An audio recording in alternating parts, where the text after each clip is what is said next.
I wasn't going to address it, but since the video came out, I feel the need to address it. But when you take it and you get personal with it, it's my job to not only protect my damn household, but protect the players. The Staples Center lights still felt like they were vibrating the next morning. The Orlando loss on February 24 was supposed to be the kind of game that became a legend, the kind where Luka Doncic rises, drains the dagger, and the headlines write themselves in praise. Instead, the final possession became a memory that will not leave the organization for months. Doncic peeled off the final screen and found himself standing alone behind the arc with a clean rhythm triple waiting to be fired. Every coach, every scout, every fan watching in real time knew the script. You give that look to Luka and you close the game. Instead, he hesitated, put the ball on the floor, and in the space of a heartbeat, dished to LeBron James, who was falling out of bounds with no realistic chance to save the play. The Magic celebrated, the shot clock expired, and the Lakers walked into a tunnel full of questions. What changed the tone from disappointment to full-blown crisis was what happened after the buzzer. At the post-game mic, LeBron James did more than vent. He leveled a surgical critique at his teammate. He did not offer the usual team-first euphemisms.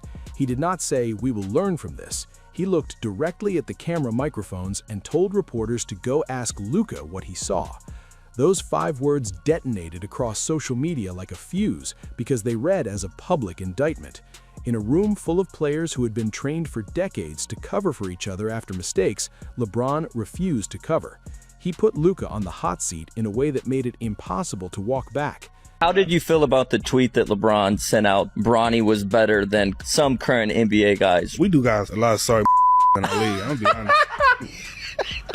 To understand why that moment felt like a knockout, you have to step back further than the final play. The Lakers' experiment pairing LeBron, Luka, and Austin Reeves was sold as a championship movie pitch. The front office traded Anthony Davis and future assets to create a roster built around a generational playmaker with an ageless icon beside him and a rising guard who could fill the gaps. It sounded perfect on paper. On the floor, the reality has been far messier. Lineups with all three have consistently underperformed. Stretches where Luka and Reeves play together without LeBron often produce the team's best 5-on-5 basketball. Insert LeBron into that equation and the offensive gravity that should help everyone instead creates log jams and defensive breakdowns. Analytics do not lie. The numbers that once told a hopeful story now look like indictments. He has the Bugatti engine, but he wants to drive the speed limit. He don't want a ticket. I don't want a ticket, right? That's how he uses his body. Layer on top of that the Bronny factor, and you have a pressure cooker built to explode. Bronny James arrived as the most scrutinized rookie in recent memory. He was the son of the game's biggest star, recovered from a terrifying cardiac event, and thrust into a microscope that transformed every limited minute into a referendum. More than a year into the experiment, insiders talk about 2 camps inside the team, an alignment that began as loyalty and slowly calcified into factionalism. On one side, you have players who have embraced Luka's alpha play and the efficiency he brings. On the other, you have allies of LeBron who view decisions that protect Bronny or prioritize his minutes as franchise politics rather than basketball choices. It is exhausting to watch and destructive to live through. That is why the Orlando moment became so much more than a missed shot. It was public evidence of a deeper pattern. According to sources inside the building, frustrations had been simmering for months. Coaches tried staggered minutes, the front office fiddled with rotations, agents whispered trade scenarios in the press. The result was a team that could do extraordinary things in spurts and collapses with equal speed. When Luka hesitated on the one look everyone expects him to take, it read like another example of a player not functioning in the role the team needs him to play. For LeBron, who has watched the franchise pivot around his career for the better part of 2 decades, that felt like a betrayal of mission. He is not a man who enjoys public drama, but he is also not a man who will sit silent if he believes the job is being sabotaged. LeBron, of his 23-year career, has the lowest usage percentage of any season of his career right now. The fallout was instantaneous. Sports shows replayed the final possession in slow motion. Pundits parsed Luka's body language and asked whether he was contending with a phantom hesitation or something more psychological. Some analysts blamed fatigue and the chronic issues he has battled since the trade and contract extension. Others pointed to a pattern of ref baiting and sideline confrontations that have cost the team critical stops. Whatever the cause, the optics were ugly, and the narrative hardened the next morning into a single headline that everyone could understand. LeBron had publicly roasted his co-star. The locker room did not respond well. Locker rooms are built on trust. A public rebuke from a leader of LeBron's stature fractures that trust the instant it is heard. Players who had already been forced to pick sides felt the ground shift under them. Some teammates responded privately to reporters expressing empathy for LeBron's desire for accountability. Others were defensive of Luka, pointing out that he had been asked to carry enormous offensive loads and still produce at a historic level in the regular season. The split became not just about basketball, but about narrative and influence and who gets to decide the team's story. Luka and Austin are on the court without LeBron are awesome. In the days that followed, the noise around the franchise ratcheted up. Old slights surfaced. Stories about past recruitment efforts and failed endorsement pitches resurfaced as cartoonishly telling clues about personal grudges. Clips of public snubs and awkward handshakes circulated as evidence that the relationship between LeBron and Luka was never purely mentorship.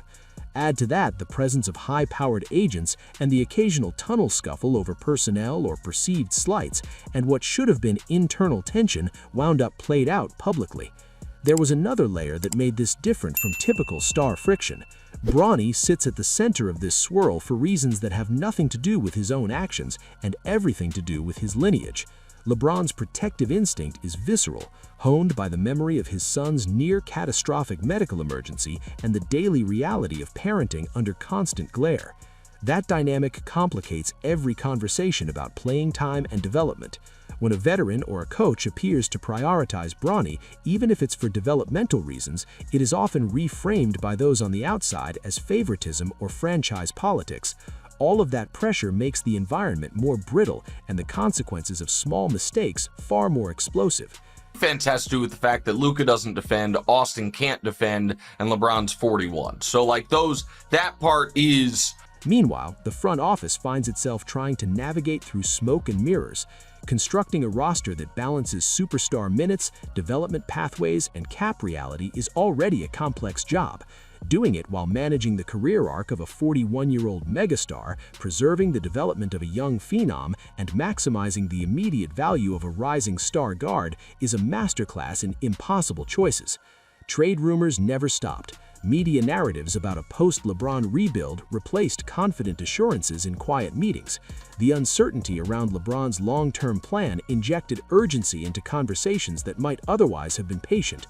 Ownership signaled in private interviews that the future had to be considered, and those signals turned into headlines that further stoked the heat in the locker room. Social media trends followed the press conference like a hawk. Fans argued, clips of LeBron's remarks trended on every platform for days. Some celebrated the king for holding people accountable, others condemned him for dragging a teammate through the mud in public. The split was never going to be neat because the fan base itself is fragmented between those loyal to LeBron's legacy, those who celebrate Luka's generational gifts, and those who root for the underdog guard trying to solidify his role.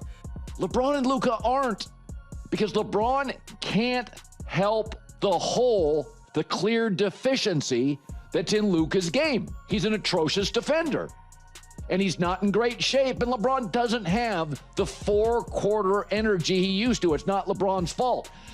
The coaching staff, for its part, attempted to draw a line under the issue and return to work. Coaches do their best to keep players engaged, to adjust play calls and matchups, and to manage minute distributions in ways that protect both present results and future development. But credibility of coaching choices depends heavily on player buy-in, and buy-in is a fragile commodity when the locker room feels divided and key leaders publicly air grievances. If there is a rational path forward, it has to start with accountability and follow-through. Players must accept that accountability is part of the profession. Coaches must be empowered to make tough decisions without answering to weekly social media verdicts.